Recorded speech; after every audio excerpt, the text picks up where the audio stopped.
Hello guys, welcome to vocabulary world. My name is Brij Mohan. Phrasal verb के part 10 में आप सभी का स्वागत है।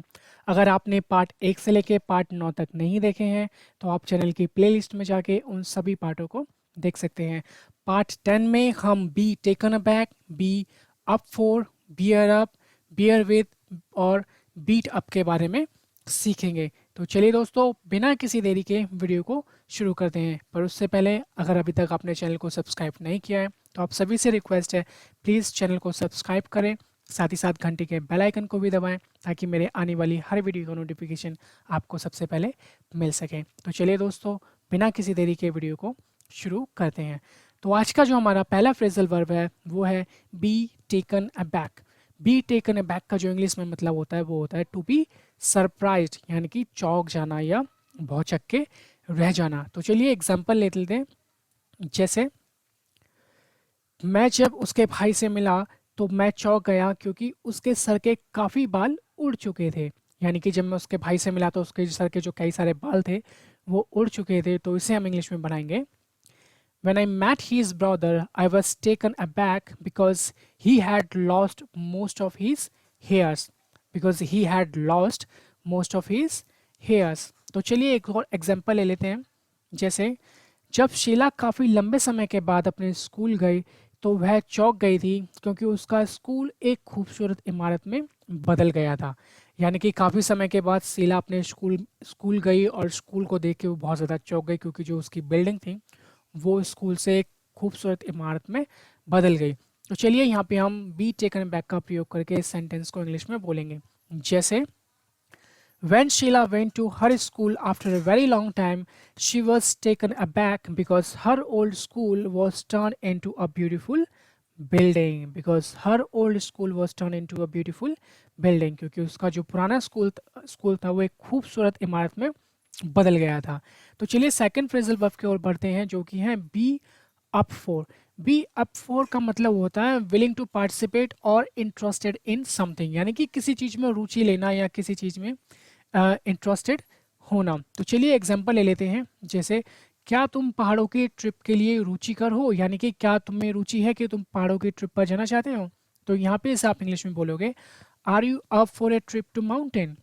Are you up for a trip to mountain, यानी कि क्या आप माउंटेन की ट्रिप के लिए इंटरेस्टेड हो। तो चलिए सेकंड एग्जांपल लेते हैं। जैसे क्या तुम नई फिल्म देखने में इंटरेस्टेड हो, यानी कि जो नई पिक्चर आ रही है क्या उसमें आप रुचिकर हो, आप उसको देखना चाहते हो। तो इसे आप इंग्लिश में कहेंगे, are you up for watching a new movie. Are you up for watching a new movie. तो चलिए गाइस, अपने तीसरे फ्रेजल वर्ब की ओर बढ़ते हैं जो कि है बियर अप। बियर अप का इंग्लिश में मतलब होता है टू टॉलरेट, यानी कि सहन करना या बर्दाश्त करना। तो चलिए एग्जाम्पल की मदद से सीखते हैं हमारे तीसरे फ्रेजल वर्ब को। तुम इतना दबाव कैसे सहन करते हो। तो इसे आप इंग्लिश में कहोगे, how do you beer up so much pressure. How do you beer up so much pressure. तो चलिए एक और एग्जांपल लेते हैं। जैसे मैं तुम्हें एक सेकंड के लिए भी सहन नहीं कर सकता, यानी कि मैं तुम्हें एक सेकंड के लिए भी बर्दाश्त नहीं कर सकता। तो इसे आप इंग्लिश में बोलेंगे जब भी आपको किसी को ऐसा कुछ कहना हो तो आप इसे इंग्लिश में कहेंगे, I can not bear you up for a second now. I can not bear you up for a second now. अब मैं तुम्हें एक भी सेकंड के लिए बर्दाश्त नहीं कर सकता। तो जब भी आपको ऐसा बोलना हो तो आप बियर अप फ्रेजल वर्ब का यूज़ कर सकते हैं। ओके, तो चलिए चौथे फ्रेजल वर्ब की ओर बढ़ते हैं जो कि है बियर विद। बियर विद का मतलब होता है टू बी पेशेंट विद, मतलब कि टू बी पेशेंट विद मतलब धैर्य रखना, यानी कि आप में पेशेंस होना। पेशेंट का मतलब ये नहीं है कि मरीज हो जाना किसी का, पेशेंट का मतलब है कि धैर्य रखना। ठीक है, तो चलिए कुछ एग्जांपल लेते हैं। जैसे कृपया धैर्य रखिए, आपका नंबर जल्द ही आएगा। तो आप इसे इंग्लिश में कहेंगे, please bear with me, your turn will come soon. Your turn will come soon. कृपया धैर्य रखिए, आपका जो नंबर है वो बहुत जल्द आएगा। एक और एग्जांपल लेते हैं। जैसे कृपया धैर्य रखो, मैं आपको अपने मैनेजर से कनेक्ट कर रहा हूँ।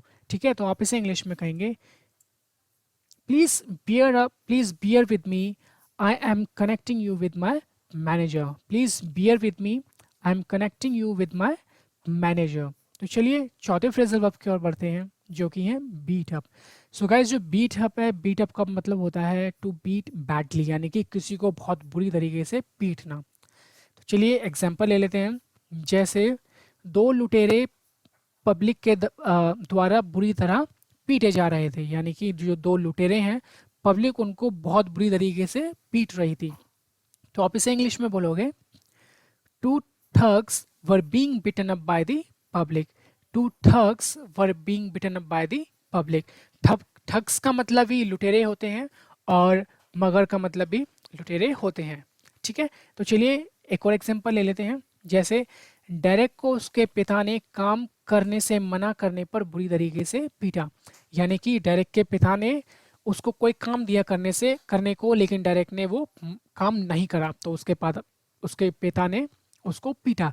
तो इसे आप इंग्लिश में कहेंगे Derek was beaten up by his father for refusing to do the work. For refusing to do the work, यानी कि डेरेक को जो काम उसके पिता ने बताया उसने वो मना कर दिया करने से, तो गुस्से में आके उसके पिता ने उसको पीटा। तो आई होप गाइस के आप सभी को ये वीडियो अच्छे से समझ आई होगी, और मुझे उम्मीद है कि आप जितने भी कॉन्सेप्ट मैं आपको सिखा रहा हूँ फ्रेजल वर्ब के पार्ट 1, पार्ट 2, पार्ट 3 आपको समझ में आ रहे होंगे। अगर आपके पास कोई डाउट है, आपको कोई शक है, कुछ पूछना चाहते हो, तो आप कमेंट बॉक्स में कमेंट करके पूछ सकते हैं। आई होप गाइस कि आपको वीडियो पसंद आई होगी। तो अगर वीडियो पसंद आई हो तो वीडियो को लाइक कीजिएगा, चैनल को सब्सक्राइब कीजिएगा, साथ ही साथ घंटी के बेल आइकन को भी दबाइएगा। चलिए दोस्तों, till then take care, goodbye, and as always have fun.